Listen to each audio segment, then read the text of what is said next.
এখানে অবস্থা খুবই খারাপ। তো মানে আমরা খুবই মর্মাহত অবস্থা থেকে আহতের যে সংখ্যা কিছুক্ষণ পরে বিভিন্ন হসপিটাল থেকে এখানে আহতরা ঢুকছেন। কিছু বাচ্চা মারা গেছে, এগুলা বাচ্চা আসলে বাচ্চা মারা যায় না, সাথে সাথে গার্ডিয়ান গুলো মারা গেছে। একটা নির্দিষ্ট বয়স পর্যন্ত বাচ্চাদেরকে একবার কলিজার ভিতরে রাখে, কিন্তু এই নির্দিষ্ট বয়স সীমাটা তাদের পার হয় নাই, এর আগেই তারা শেষ হয়ে গেছে। আমরা গতকাল রাতে যখন উত্তরায় এই বিমান বিধ্বস্ত ঘটনা ঘটে আমরা 2টার মধ্যে খবর পাই, তখন আমরা একটা প্রতিনিধি টিম ওইখানে চলে যাই। ওইখানে যতটুকু আমরা সাহায্য সুবিধা প্রয়োজন আমরা অভিভাবকদের সাথে কথা বলে তাদের সন্তানদেরকে খুঁজে দেওয়া যতটুকু সম্ভব আমরা বিশ্ব ইনসানিয়ত স্টুডেন্ট ফোনের প্রতিনিধি আমরা সেটুকু চেষ্টা করেছি। এবং সকাল থেকেই আমরা আজকে রাজধানী বার্ন ইউনিটের সহ ঢাকাতেও রাজধানীর বিভিন্ন হসপিটালে যে আহতরা ভর্তি আছেন তাদের ব্লাড দেওয়া থেকে শুরু করে আমাদের ব্লাড ম্যানেজ করে দেওয়া থেকে শুরু করে যত ধরনের সহযোগিতা দরকার আমরা সেই ম্যানেজ করে দেওয়ার চেষ্টা করেছি। অবস্থা খুবই মর্মাহত, কারণ আহতের যে সংখ্যা কিছুক্ষণ পরে বিভিন্ন হসপিটাল থেকে এখানে আহতরা ঢুকছেন।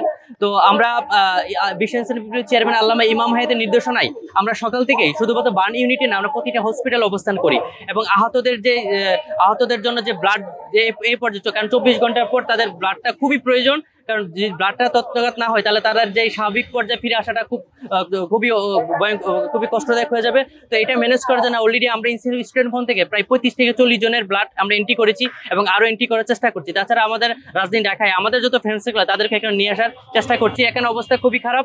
তো মানে আমরা খুবই মর্মাহত অবস্থা থেকে, তারপরেও আমরা আমাদের অবস্থান থেকে যতটুকু সম্ভব আমরা সর্বোচ্চটুকু দিয়ে সেবা দেওয়ার চেষ্টা করছি।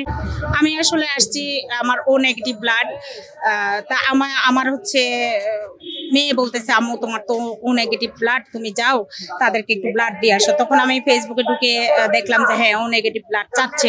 তখন আমি আমার বাসা যেহেতু কাছে আমি দৌড়ে আসছি যে ও নেগেটিভ ব্লাড দেওয়ার জন্য। কিন্তু এখানে এসে দেখি যে অনেক মানবতার মানুষ এখানে ব্লাড দিচ্ছে, তাই ব্লাডের আর দরকার নাই, প্রচুর ব্লাড আছে এখানে। তাই এখন এই জন্য আমি আর ব্লাড দিই না, তবে এখানে আমি দাঁড়ায় আছি। আমি আমার ভিতরে যেতে পারতেছি না, যেহেতু ভিতরে ভিড় জমানোটা উচিত না, সেজন্য যাচ্ছি না।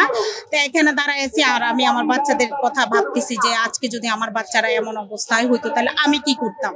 তা দেখা গেছে আমার কাছে মনে হয়েছে এই যে বাচ্চাগুলা মানে কিছু বাচ্চা মারা গেছে, এগুলা বাচ্চা আসলে বাচ্চা মারা যায় না, সাথে সাথে গার্ডিয়ান গুলো মারা গেছে। কারণ প্রত্যেকটা বাচ্চা, একটা মা বাবা একটা নির্দিষ্ট বয়স পর্যন্ত বাচ্চাদেরকে একবার কলিজার ভিতরে রাখে, ঠিক আছে, তারপরে হয়তো ছেড়ে দেয়, কিন্তু এই নির্দিষ্ট বয়স সীমাটা তাদের পার হয় নাই, এর আগেই তারা শেষ হয়ে গেছে। তো এখন আসলে দেখা গেছে যে এই যে মানে বাচ্চাগুলার কথা চিন্তা করে আমার কাছে মনে হয় যেন প্রত্যেকটা বাচ্চার মা আমার কাছে কেমন লাগতেছে আসলে এখানে তারা আমি একটু ফিল করতেছিলাম। ব্লাড হয়তো দিতে পারি না, তবে আমি প্রতিদিন আসবো এখানে, যে বাচ্চাগুলার কোনো সমস্যা কোনো কিছু লাগলে আমি আসি। আর আমাদের মানে রুমটাতে ওইখানে সবাই আছে, এখনো বলছে আছে চিকিৎসা দিয়ে থাকতে হবে, আছে এখনো মানে একেবারে ঠিক হয়নি।